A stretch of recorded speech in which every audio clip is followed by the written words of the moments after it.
Om Shri Gurubhyo Namaha Harihi Om Shruti Smriti Purananam Alayam Namami Bhagavad Pada Shankaram Loka Shankaram Moghasha Mogha Karmanaha Mogha Jnana Vichetasaha Rakshasi Masurin Chaiva Prakrutim Mohinim Shritaha. I was telling us, this verse is very unique in that the worldly people, the worldly minded people, not worldly people, the worldly minded people are the worldlings,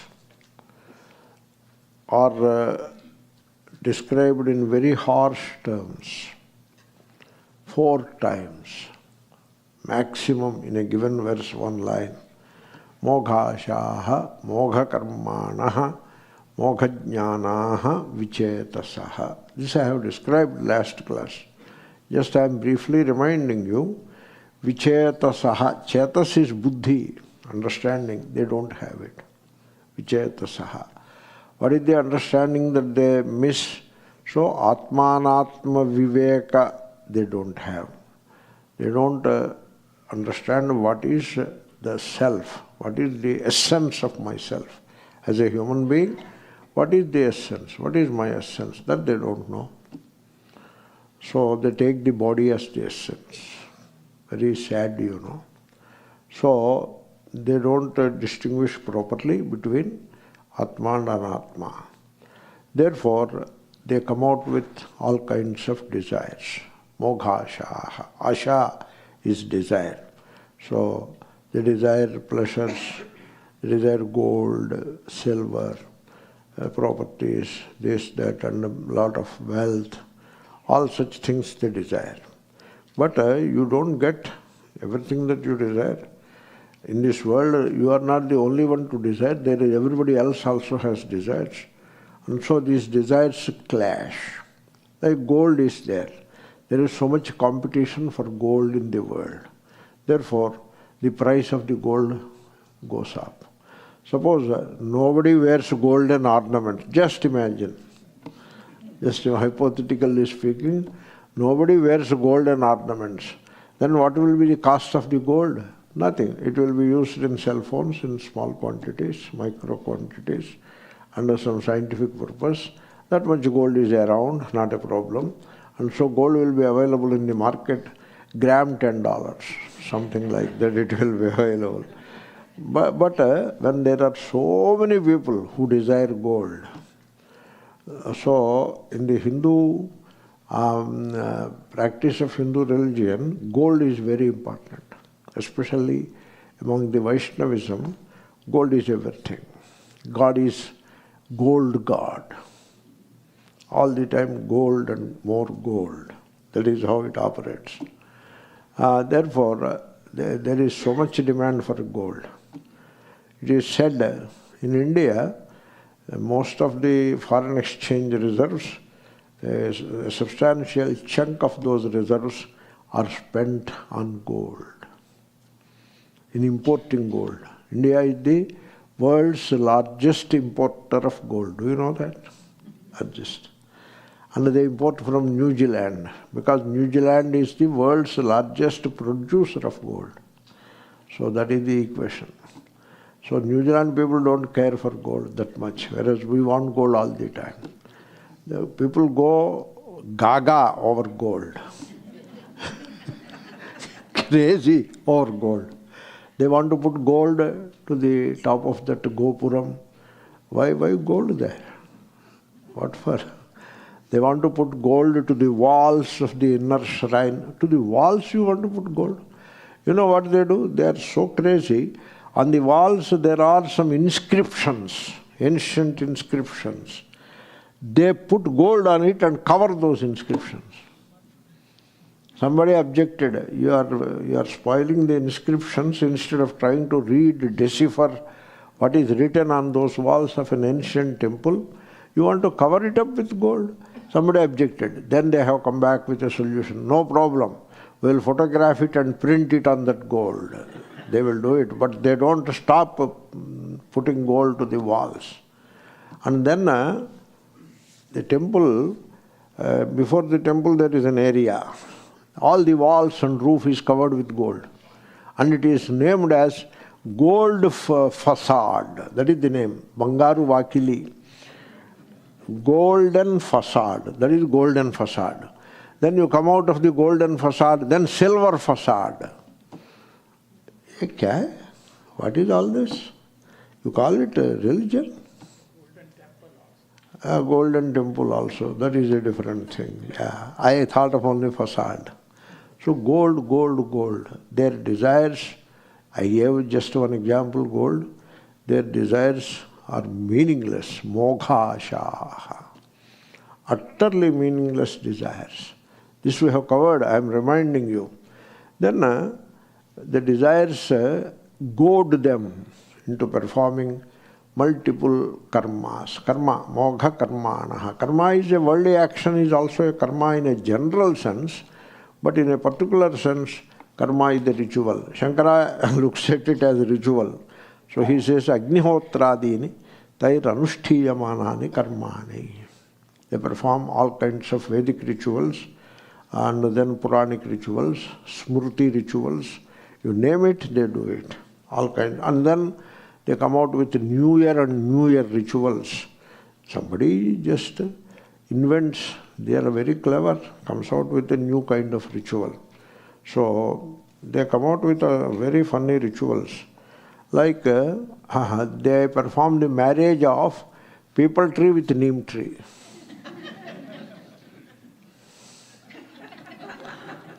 You must be knowing it. Is it such a big joke? For others it may be joke. For Indians it may not be a joke because it's very routinely done there. People tree and neem tree, they plant side by side, they grow. And then they perform marriage. Once they grow to a particular marriage, whole village attends.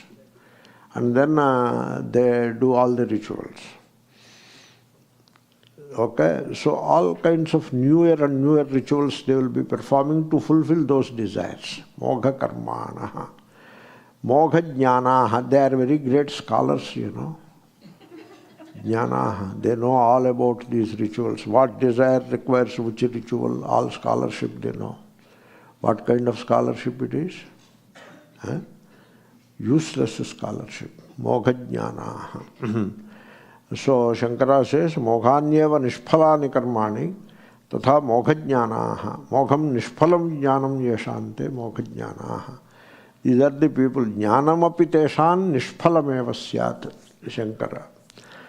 Therefore, these are the vichetasaha vigata vivekaha. These are the people, the worldlings. Worldlings. You live in the world. You live in the world. But the world should not live in you. If the world lives in you, instead of you living in the world, like the boat is in water, perfect, but the water is in the boat. That is very dangerous. Then these people, what happens, you know, you see, when I talk of these desires, etc., people may find it a bit odd. Why he goes after desires all the time? I am not going after desires. The text is like that. You cannot help it. How can I avoid? How can I avoid that verse? It is so brilliantly focused there. How can you avoid? All these desirers, these people, so why do they behave like that? Because their desires are wasteful. The actions or the rituals that they perform based on those desires are inspired by those desires are wasteful. Their knowledge is entirely wasteful. They lack the basic discrimination. Why are they so? Why they are so? Why they are not a bit better than that? That question is answered in the second line. That is the topic of today's discussion. So, Prakruti. Prakruti is the nature, Svabhavaha, nature. People, we find people of different natures, right? So, everyone to his or her nature. People are that, you come across people, There are some people who love food. For them, food is everything. They love food.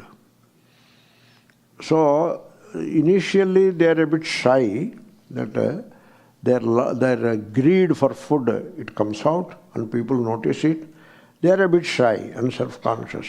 But soon, the greed for food takes over and the shyness is overcome and they become unabashedly greedy for food. They will be consuming food. These are the gluttons and they become obese. They still continue to take the food even in the obesity. You must have noticed these people, right? They are sick. They are not bad people. They are sick people. That is a sickness. Greed is a sickness. So, that has gone into their psyche, svabhava, prakriti. So, that glutton means the greed for food has gone into the svabhava. They cannot stop it. Okay? Like that, I am giving only an example. That is the worst guna, quality. The name of the quality is tamo guna. Just I am telling you what is tamo guna. So, then there are people who are very greedy and crooked and very crafty, cunning, and they do anything to fulfill their desires. They occupy the important places in the company boards and all that. They are suited, booted people. Very cunning, very sophisticated, very civilized, but full of desires and greed and ambition. These are the people. So there is a thing called ambition. People consider ambition as a virtue. Very unfortunate. Because success in worldly life, so it is not the truth. Success in worldly life is an invention of the society. The society, collectively society is greedy and very worldly. That is the society, in spite of the rituals they perform. They will be performing rituals for a half an hour, for 1 hour, 2 hours in the morning. But the rest of the day, they are very worldly, very greedy, very ambitious. Did you notice that? They are very worldly people. And they invent a thing called success. So, what is the success in the context of worldly people? What is success? Nothing but greed. And then acquisitiveness. Go on acquiring more and more and more. That is the so-called success invented by the society. And ambition is considered a virtue. So this is how we people live. Probably a hint of it, less or more of it is there in us also. Possible. So this ambition is a very dangerous thing because ambitious person is never really a creative person. He is not a creative person. Because to be creative, you must be free from desires, greed, etc. You must be very pure in the heart. Then only you can be creative. Whereas ambitious person, what is called in modern psychology, type A personality. That is the ambitious person. He is not a creative person at all. Ambitious people, they exploit others and make to the top. They don't reach the top by virtue of their creative effort or invention or discovery. No, not that way. Just by exploiting others, they reach to the top. These are the ambitious people. And ambitious people are not creative people, number one. Unfortunate that society calls them virtuous. There is no virtue in ambition. Also, ambitious people are never happy people. An ambitious person can never be happy. So, because ambition means the person is intrinsically discontented. That is what ambition is. Intrinsically discontented. There is no contentment in his psyche. Such people. This is a second quality. The name of this quality, guna, is Rajo Guna, Rajas. Okay? In the verse you find two words, Rakshasim, Asurim. Rakshasim is the quality of tamoguna. Asurim is the quality of rajoguna. These are the two. Then there is a third guna called sattva, that is called daivi, that comes in the next verse. That is how prakruti, human nature. We are not talking of animals, we are talking of humans only. Human nature, you see, in a forest, the tiger in wild is a predator. It kills other animals and eats and lives. That is not considered a wrong thing or a sinful act or any such thing. So that is how the tiger is. But a human being becomes like a tiger then. That is asuri, rakshasi or asuri. Rakshasi is tamoguna, asuri is rajoguna. Asushu ramante iti asuraha. They enjoy in the sense of pleasures. Asuhu pranaha, indriyam. So the sense pleasures, like sound. So they have best instruments or gadgets of sound, music, and further all kinds of enjoyment and all that. People consider these things as something very virtuous. What is virtue in it? So you want entertainment all the time. What is entertainment? You want to run away from yourself. That is entertainment. Is it means you don't want to be contented in yourself. In yourself you are nobody, you are empty. Therefore you want to run away from yourself. For that you need entertainment. You need to be entertained by what? By shabda. So music. Music becomes a means of entertainment. So therefore music is not bhakti. Music is entertainment. There can be bhakti in the music, then in that case, that music is very divine and you can pursue that. But music as entertainment, that is something not virtuous. That is a rajasic rajoguna. So my friend is pointing out to me, and I also heard a song, an English song, I don't know whether I will remember. So, today is a holiday, that is how it starts, the song, with some music and all that. Today is a holiday, time to get up and get away to McDonald's. That is the song. That is the song. And you hear it, when you are inside McDonald's, you hear it. You see, people do not pay attention. If you pay attention, you go to a McDonald's or any joint for that matter, there is always a music there. But we are busy about food. We don't pay. For us, music is some kind of a noise that is inevitable in a place, public place. Public place means it is bound to be noisy, and so we live with it. You take it like that. But food, where nobody will take away your food, you can eat. But to pay attention to what is going on, this is what is going on. This they play on a Sunday. Maybe on a Saturday also, I don't know. Therefore, so what is music now? Is it not entertainment like food? And my friend says, in McDonald's, there is a charge. Nowadays they introduced artificial intelligence instrument. When the person walks in, immediately he will be recognized, photographed. And his age is estimated. Artificial intelligence looks at his face and body, estimates the age. And at any given time, the people inside, they are old, middle-aged, young. That percentages will be shown. And according to the number of people that are present, the music will change. Artificial intelligence. Therefore, suddenly some 10, 15 young people are sitting inside. The music will be now some kind of a pop or rock or whatever. Suppose all old people are sitting and eating something, the music will be different. Look at that. Very interesting. You go next time to McDonald's, please make note of this.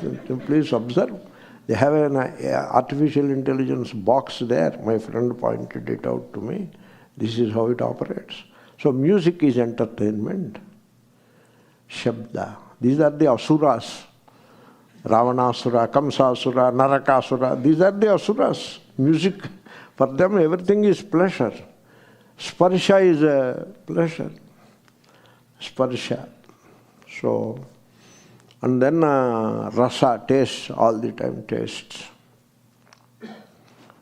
In some places, the way they present the bhoga, it feels not so good. It feels bad really.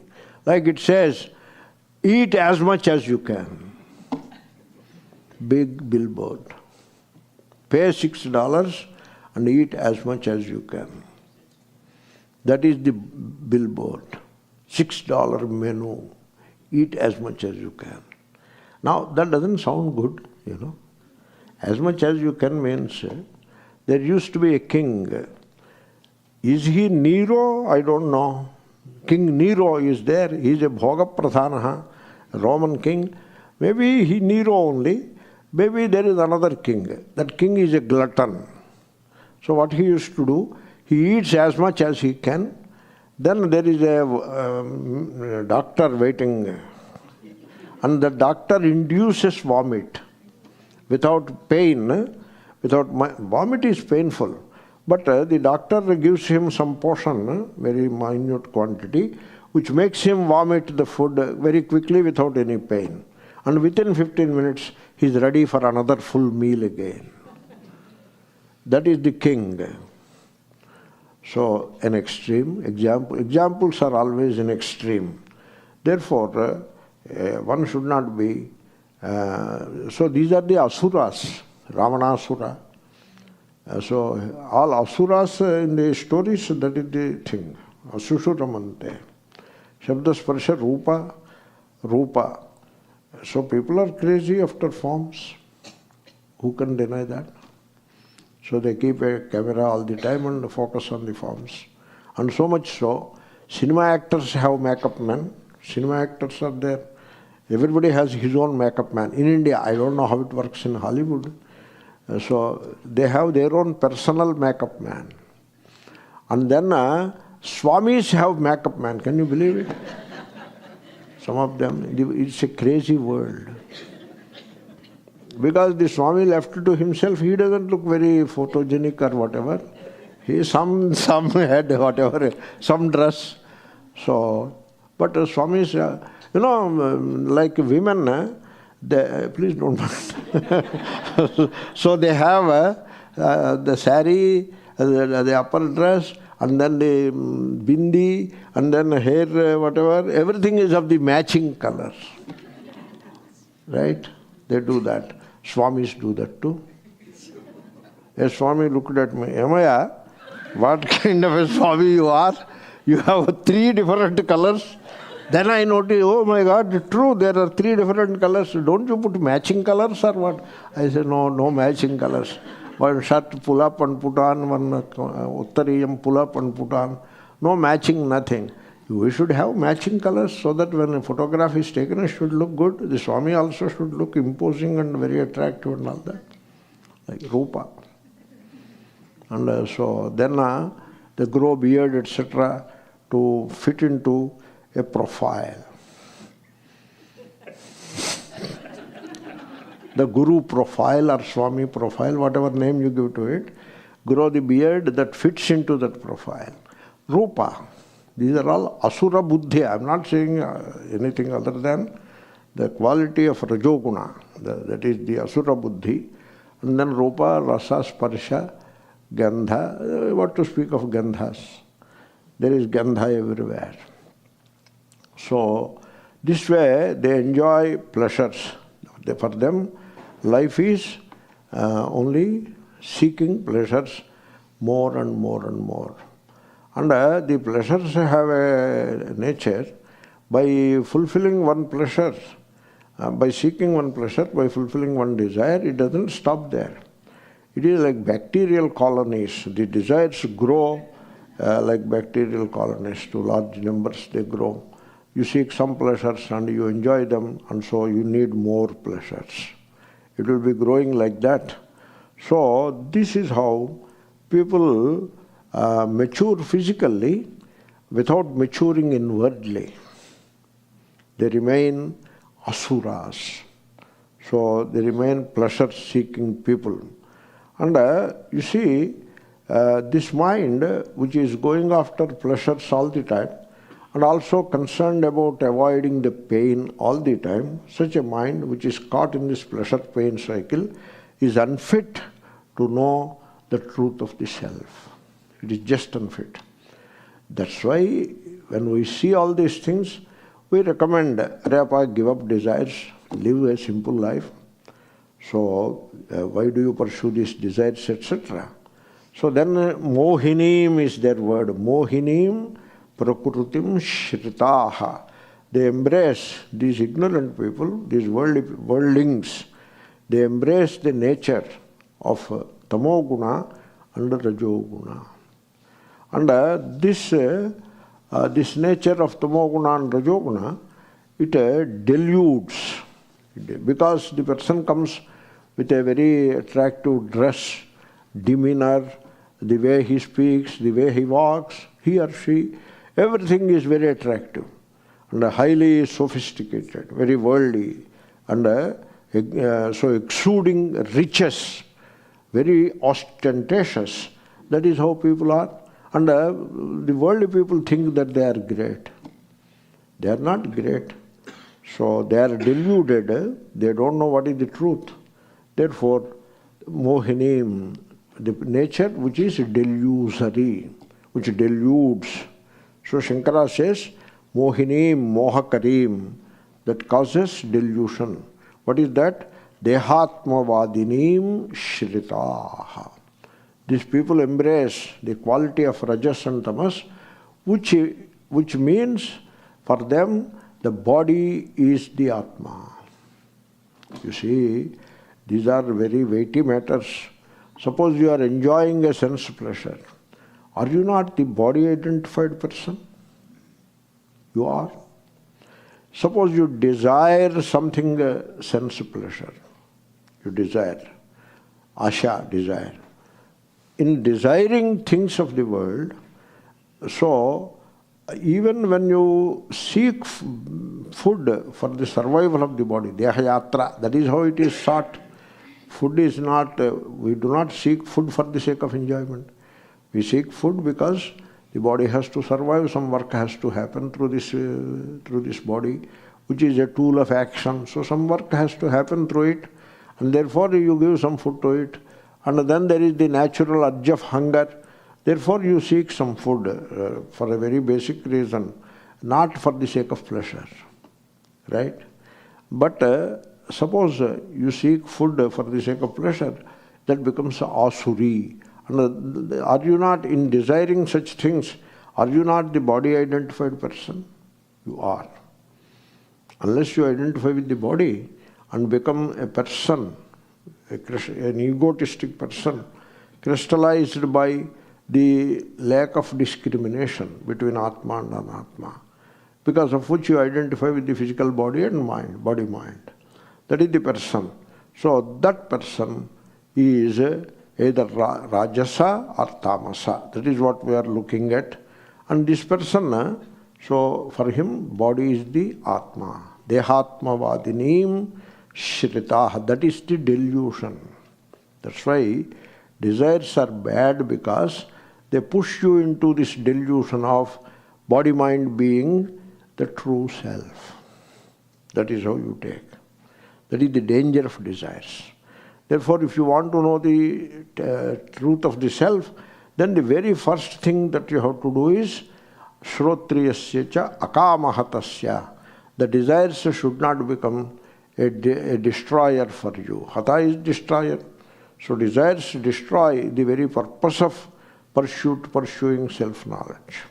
Therefore, so Shankara says, Dehatmavadinim. Then finally, before I conclude the verse, I want to ask, suppose you perform a ritual to fulfill a desire. Come to ritual. Till now I have discussed the worldly things. What about ritual?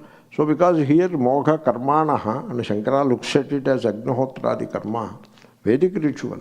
So you are performing a ritual for the sake of fulfilling a desire. What are you? Are you not a body identified person? You say aham mama and proclaim to the world in a mic, aham so and so, mama so and so, for fulfilling this desire I am doing this karma. You have to proclaim it to the world. That is not part of the ritual in any case. That is not mantra, that is not any such thing. It is only a proclamation. You proclaim to yourself, it's okay, but why should you proclaim to the world? So, hiranya praptyartham, to gain a lot of gold, I am doing this karma. Why should you proclaim like that? That doesn't make you a very religious. What is that religion? So, that makes you a religious person, all right, but the religion of the masses, not the true religion. Okay? Therefore, this aham mama abhimana, so Shri Krishna, you come to Gita. Shri Krishna says, nirmamo nirahankaraha. No mama in you, no aham in you, ahankara in you. What is that we are doing? Just exactly the opposite of that. Ye kya baat hui? Very sad. People should recognize the contradiction in it. And if they fail to recognize the contradiction, that is called moha, delusion. Mohinim shritaha.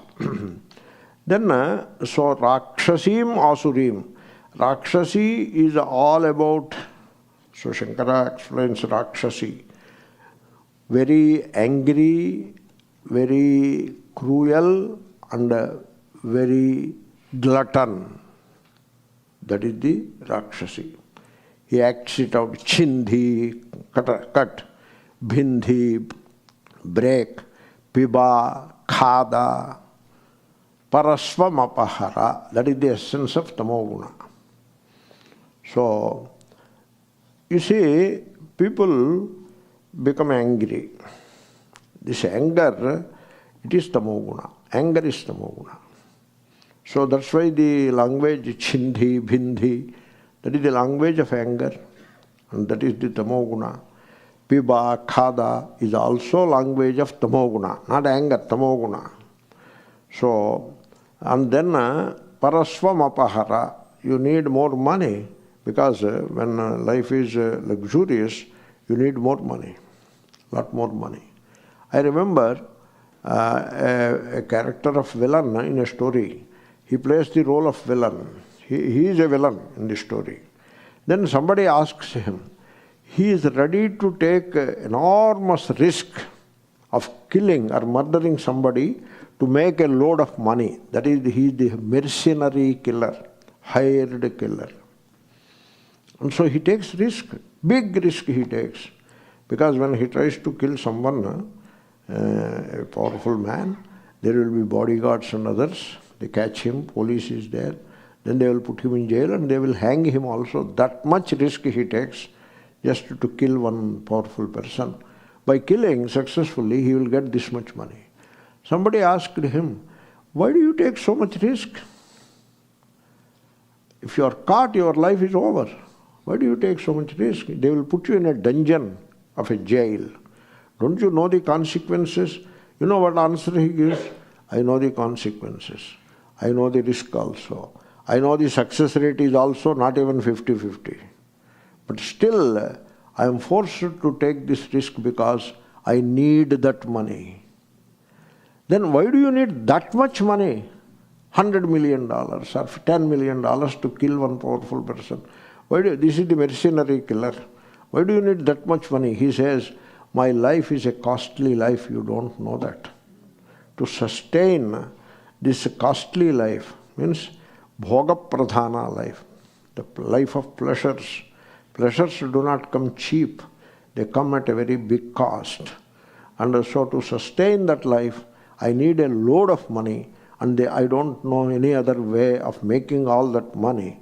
Therefore, I became a mercenary, and somebody gives me money and I go and kill.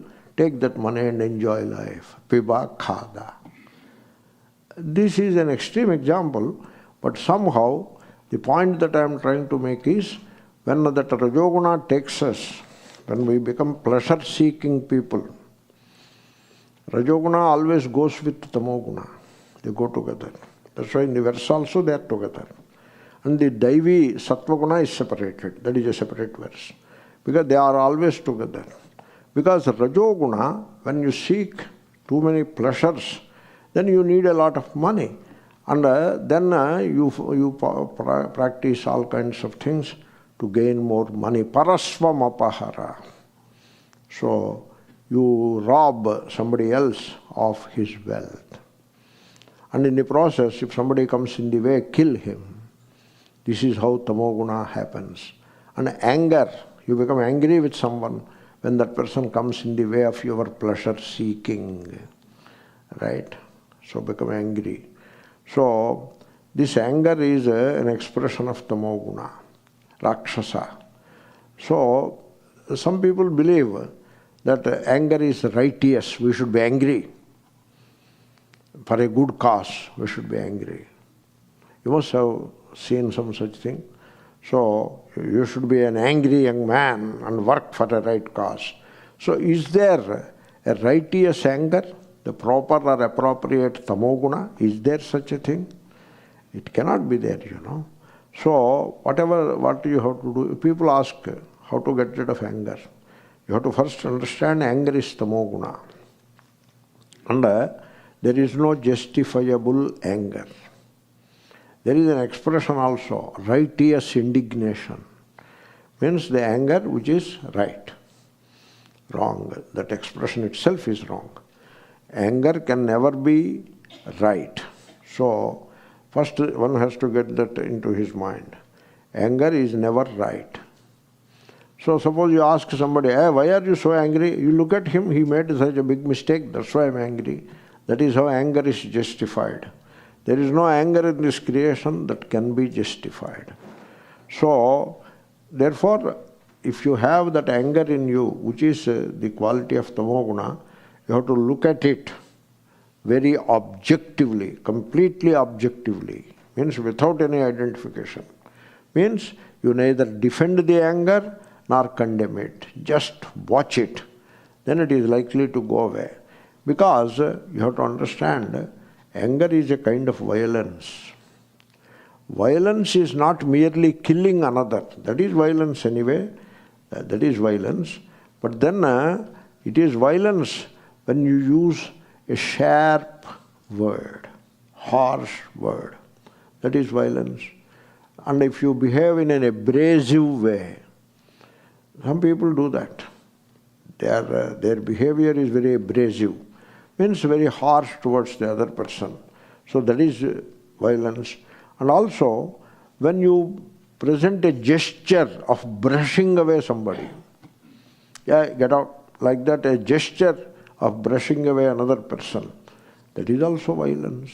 These are all very subtle forms of violence. So, then you know what happens? What is the origin of violence?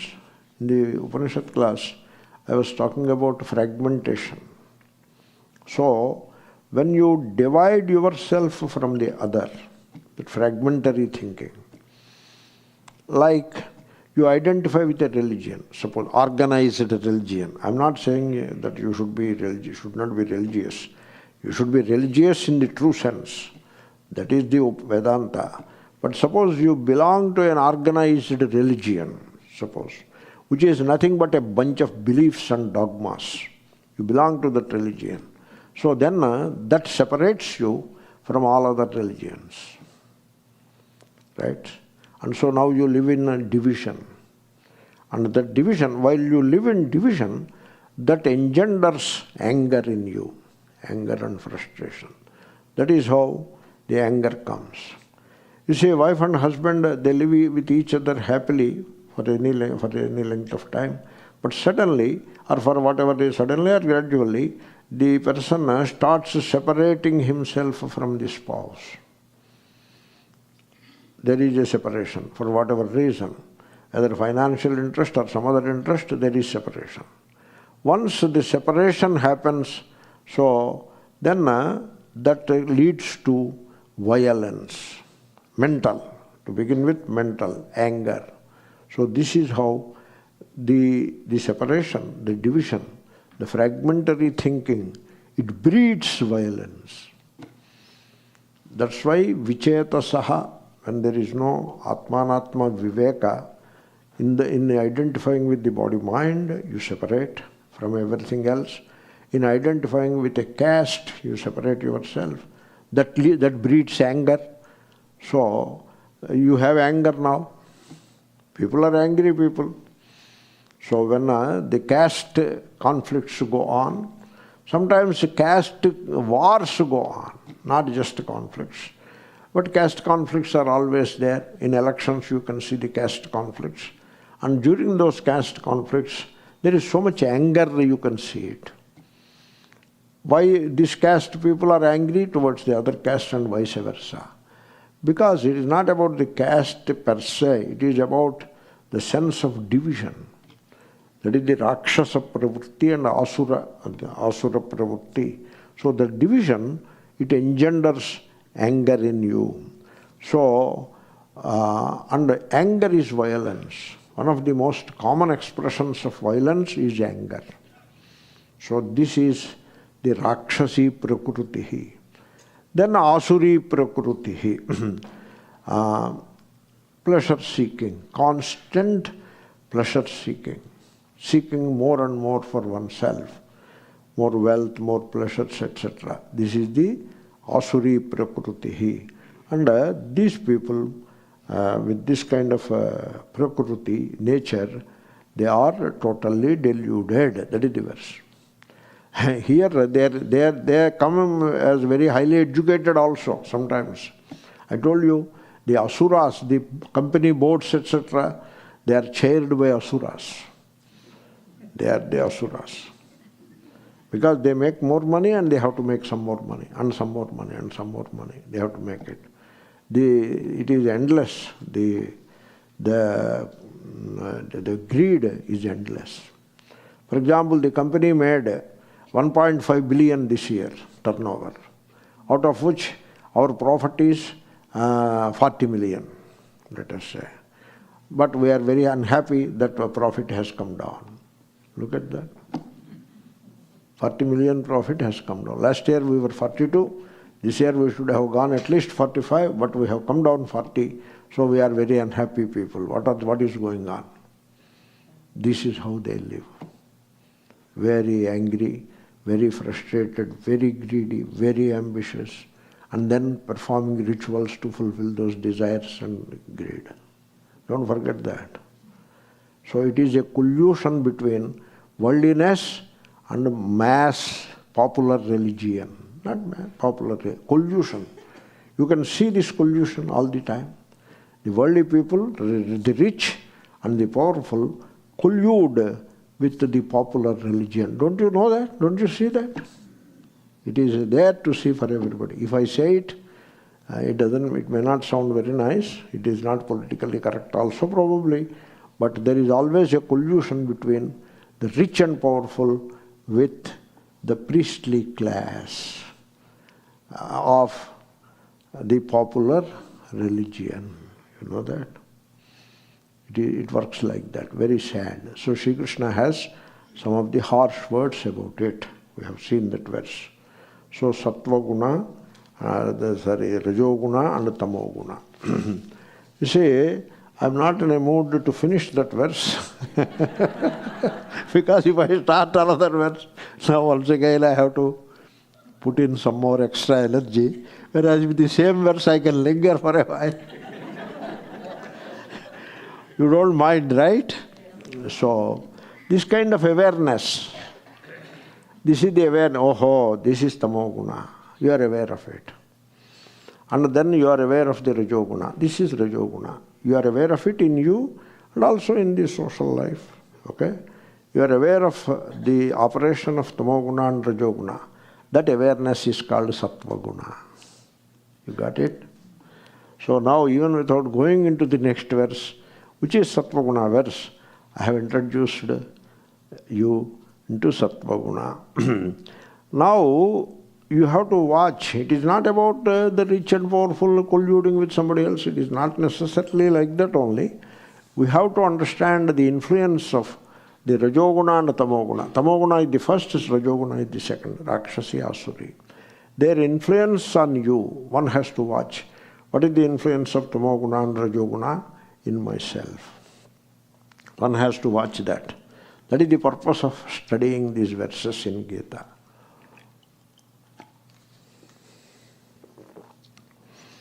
Gita is the lexicon of human existence.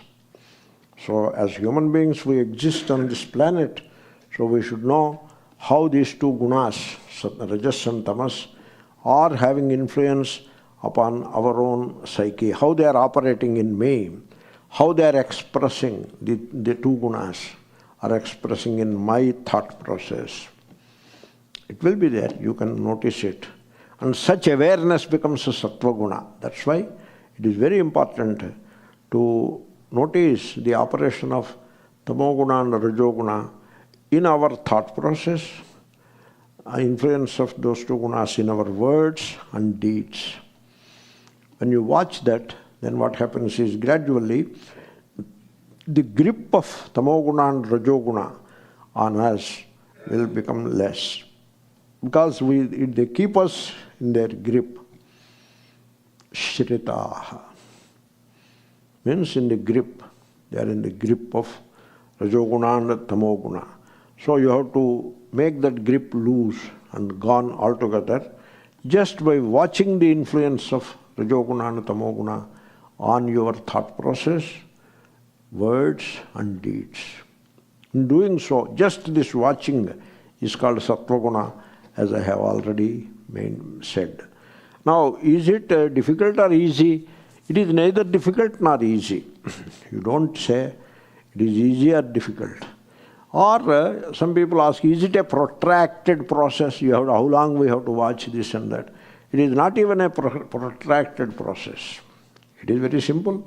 Only you need earnestness to succeed. That is all you need. If you are earnest, let me see the influence of Rajoguna on my thought process. Let me see how Tamoguna is operating in my thought process. Suppose you are conscious of that, you are alert. Then you watch their influence. Then they will vanish. So it is neither difficult nor easy. It is not a protracted process also, requiring some time and all that. See, anybody who says, okay, I will take my time and then improve myself, means he will not improve. So because already he is postponing it, you know. Why he is postponing? Because he has some justification for that gunas. That's why he postpones. So that doesn't work. So it is not protracted process also. Only you need the earnestness to come out of this Rajoguna and Tamoguna, Rakshasi and Asuri. So what you need is attention. Pay attention to their operation upon you. Be alert. Be aware of, same thing I am saying, be aware of their operation in you and be clear about it. Be clear. If you are not clear, things are not going to work. What is the clarity? Clarity is, there should be some Tamoguna and Rajoguna and otherwise how can we live? Means you do not have clarity. You are confused. Mohinim Shritaha. You are already in the grip of delusion. You can live happily. Uninterrupted happiness will be yours if you push the Rajas and Tamas aside and grow into Sattva. You don't lose anything. In fact, your loss will be your gain. Always it is like that. Suppose you give away something. You give away. I don't need it, you give away. That may appear as a loss, but it is not a loss, it is a gain. Suppose you give away a car that you have, old car or somewhat middle-aged car you give away. Is it loss or gain? While giving away it looks like a loss.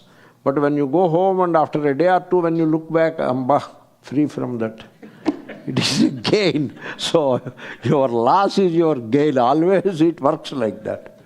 Therefore, be clear that you are not losing anything. Suppose you give up all kinds of rich food. They call it rich food. Means very sugary, very spicy, very oily, and then full of other tasty things in it, very exotic dishes, etc. Suppose you give it up. Suppose you give it up. And learn to be contented with some nice salad and a chapati and some curd, and be contented with it. Suppose you learn. So you are losing out on a big thing, right? On many important things you are losing out. But that loss is not a loss. That loss is your gain.